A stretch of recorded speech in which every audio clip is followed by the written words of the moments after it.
Hello students, today we will study about the non-Brahmin movement and the challenge to Congress and the non-cooperation movement. There was an increase in the number of educated non-Brahmins. So, these non-Brahmins raised the issue of caste discrimination, unequal opportunity in government employment and election. Now, let us see how the non-Brahmins also got an equal status in the society. Non-Brahmin movement and the challenge to Congress. The South India Liberal Federation SILF.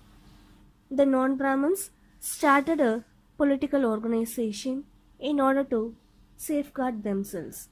In 1912, they formed the Madras Dravidian Association. C. Nadesanar was the secretary of this association. In 1916, they started a Dravidian Association hostel for the non-Brahmin students. A meeting was held on November 20, 1916 for the non-Brahmins. The meeting was held under the leadership of P. Tyagarayar, Dr. T. M. Nair and C. Nadesanar. The meeting took place at Victoria Public Hall in Chennai. About 30 non-Brahmins participated in this meeting. The South Indian Liberal Federation, that is SILF, was founded to promote the interests of the non-Brahmins, that is to speak about the rights of the non-Brahmins. This SILF is also called as the Justice Party. Justice Ministry. Madras government supported the Justice Party, that is the SILF. They provided reservation of seats to the non-Brahmins. Congress boycotted the election of 1920. That is in the year 1920, the Congress boycotted the election. So the Justice Party won in 63 out of 98 elected seats in the Legislative Council. A. Subrailu of the Justice Party became the first Chief Minister.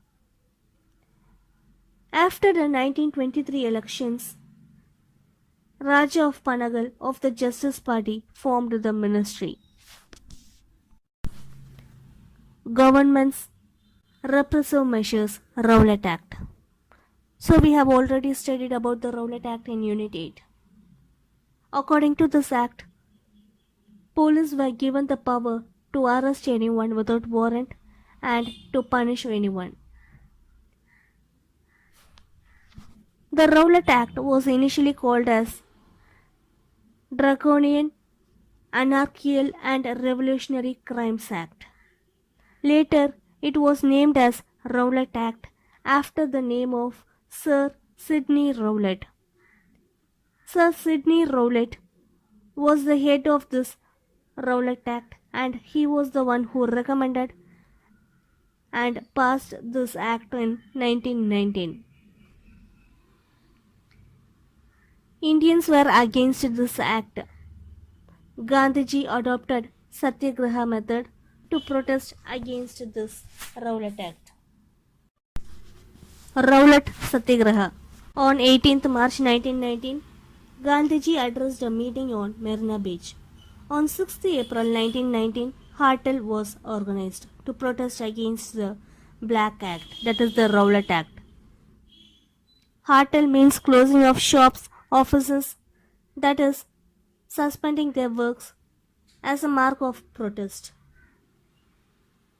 Procession was carried on and finally a mass gathering was held in Marina Beach. Leaders and others underwent a fasting and prayers for the whole day in Marina Beach. Madras Satyagraha Sabha was formed. Rajaji, Kasturi Rangar, S. Satyamurthy and George Joseph addressed the meeting. Apart from that, a separate meeting for workers was also addressed by V. Kalyansundaram, B.P. Wadia, and VOC. As an important aspect of this movement, most of the working class students and women took part in large number in the meeting at Marina Beach. George Joseph.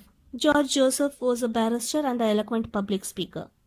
He supported the Home Rule League in Madurai. We have already studied about the Home Rule League, which means self-government. George Joseph was born in Chenganur in Alappuzha district in Kerala state, and he later settled at Madurai. He was known as people's lawyer, as he helped and supported the affected communities.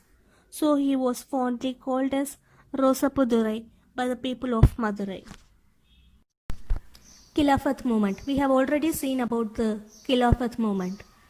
The Caliph of Turkey was exploited and ill-treated by the British. So in order to protest against that, the Khilafat movement was started by the Ali brothers. In Tamil Nadu, Khilafat Day was observed on 17th April 1920 with a meeting presided over by Maulana Shaukat Ali. Another such conference was held at Erode. Vaniambadi was the epicenter of the Khilafat agitation.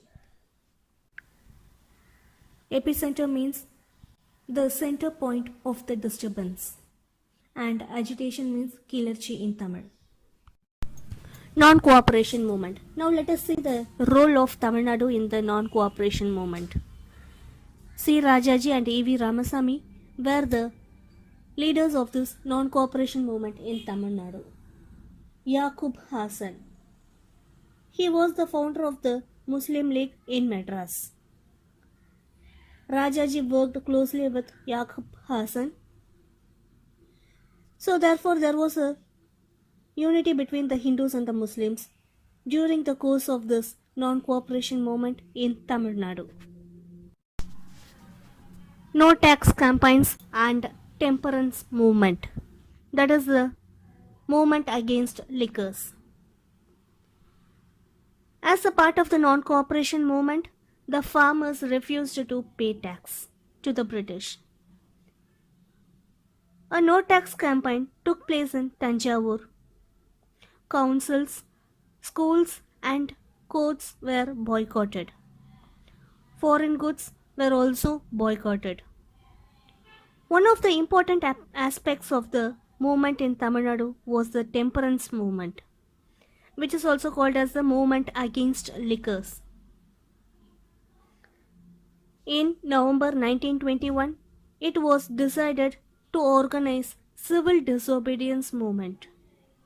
Rajaji, Subramanya Sastri and EVR were arrested. They also boycotted the visit of Prince of Wales in India. The non-cooperation movement was withdrawn in 1922 after the Chauri Chaura incident, in which 22 policemen were killed. Swarajist justice it is rivalry. After the withdrawal of the non-cooperation movement by Gandhiji, the Congress was split into two. As we have already studied in Unit 8, the Congress was split into two. They were the no changers and pro changers. No changers were those who wanted to follow the Gandhian path, and pro changers was those who wanted to contest the elections for the council. Rajaji, Kasturi Rangar, M.A. Ansari and other Gandhian followers opposed the contest of election to enter into the council. In spite of the opposition, C.R. Das and Motilal Nehru formed the Swaraj Party. In Tamil Nadu, the Swarajists were led by S. Srinivasanar, and S. Satyamurthy. Subrayan Ministry. In Madras provincial elections held in 1926, the Swarajists won the majority of the elected seats. However, they did not enter into the council. Instead, they supported an independent P. Subrayan to form the ministry. Again in 1930, the election was conducted, but the Congress did not participate in this election. The Justice Party won the majority of the seats and it remained in office till 1937. Simon Commission boycott. We have also studied about the boycott of the Simon Commission. That is, in the year 1927, a statutory commission was headed by Sir John Simon. The commission consists of 7 members and they came to India to review the constitutional laws and suggest the reforms. Indians were greatly disappointed because there was not even a single Indian in that troop. So the Congress boycotted the Simon Commission. In Madras, the Simon Boycott Propaganda Committee was set up. S. Satyamurthy was the president of that committee. When the Simon Commission arrived to Chennai on 18th February 1929, black flags were waved against the commission.